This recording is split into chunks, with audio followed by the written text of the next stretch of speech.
میں نے شہداء کے خون کی خوشبو اپنی ناک سے کئی بار سونگھی ہے. کوئی بوتل لے کے نہیں کھڑا قریب خوشبو چھڑکنے کے لیے.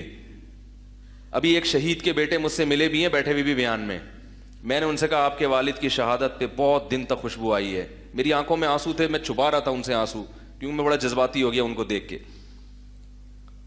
میں نے کہا آپ کے والد کی جیسے ہی شہید ہوئے کئی دن خوشبو آئی, قبر سے بھی خوشبو آتی رہی. اب مجھے کوئی اور یہ خبر بتائے تو میں کہوں گا بھائی خوشبو پھینک دی ہوگی کسی نے, لیکن میں نے جو شہداء کی خوشبو سونگھی ہے وہ فیک. اب ممکن ہے آپ یقین نہ کریں لیکن اسلام اس پر موقوف بولو بھائی نہیں ہے. ٹھیک ہے, ہم کب کہتے ہیں ریڈ کراس والوں کی گواہی, ان کی ویب سائٹ پہ جا کے میں نے خود یہ خبر دیکھی تھی.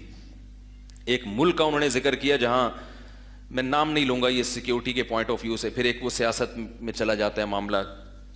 تو یعنی سیاست کا مطلب ممکن ہے میں کوئی بات کروں کسی ملک کو اس پہ اعتراض ہو, کسی دوسرے ملک کو, کیونکہ اس بارے میں تو اختلاف ہو سکتا ہے نا کہ آپ کا موقف کیا ہے, دوسرے کا موقف کیا ہے.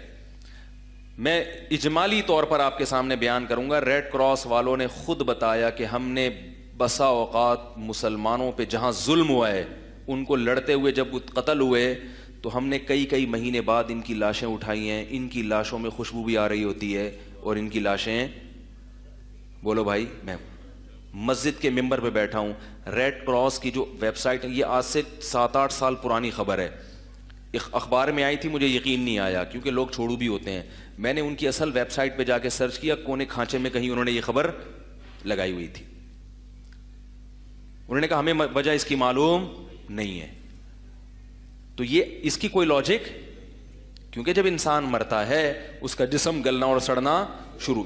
وہ موت کے بعد ڈھانچے میں تبدیل نہیں ہوتے, وہ موت کے بعد ان کا انسانی جسم برقرار رہتا ہے.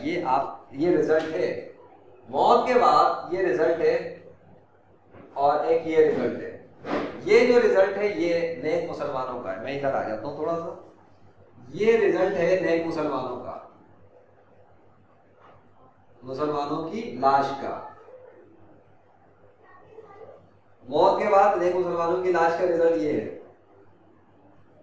کیونکہ وہ اللہ کر رہا ہے, اور اللہ چونکہ کریٹر ہے اس کائنات کا, ایک کریٹر, اس نے تمام قوانین بنائے, اس نے تمام قوانین کو سیٹ کیا ہے, رولز کریٹ کیے ہیں, لا آف نیچر اس نے کریٹ کیا ہے, جس کو آپ سائنس کہتے ہیں اور پڑھتے ہیں اس کی کائنات کے اندر کہ کیا کیا ہے. تو چونکہ وہ خود کریٹر ہے تو کریٹر جو ہوتا ہے وہ اپنی کسی بھی چیز میں جب چاہے کچھ کر سکتا ہے, وہ جب چاہے کچھ بھی کر سکتا ہے. اس کریٹر نے چونکہ یہ لا, یہ ڈیفالٹ قانون یہی بنایا ہے جو سب پر اپلائی ہوتا ہے, لیکن چونکہ اس نے دعویٰ کر دیا تھا کہ وہ ایسے ہیں جو قتل ہو جائے وہ زندہ ہے, تو اس نے اس دعوے کی وجہ سے اب جب اس کی راہ میں کوئی بھی مر جاتا ہے یا ایک مسلمان ہوتا ہے یا مر جاتا ہے اس کی راہ میں, ان کو وہ محفوظ رکھتا ہے. اور یہ وہ خود کر رہا ہے, یہ اس کے حکم سے ہو رہا ہے, اور وہ یہ خود کر رہا ہے اپنی طاقت سے, اپنی پاور سے, اپنی قدرت سے وہ کر رہا ہے. اور زمین کے اوپر چونکہ مخلوق ساری اس نے بنائی ہے, کیڑے مکوڑے, شیر, ہاتھی, کتے, بلی, یہ سب مخلوق چونکہ اس نے بنائی ہے, اس لیے اس مخلوق کو بھی اسی نے بنا کیا ہوا ہے. اسی کے حکم کی وجہ سے, اسی کے حکم کی وجہ سے نہ مٹی ان کے جسموں کو نیک مسلمانوں کو کھا رہی ہے, خراب کر رہی ہے, نہ ہوا خراب کرتی ہے, نہ کیڑے مکوڑے ان کو ٹچ کرتے ہیں, نہ کیڑے ان کو جا کے قریب جا کے چھیڑتے ہیں اس بات پہ. وہ سب پیچھے رہتے ہیں کیونکہ ان کے خالق نے یہ بات بتائی, یہ سمجھائی, یہ حکم دیا ہوا ہے, ڈونٹ ٹچ,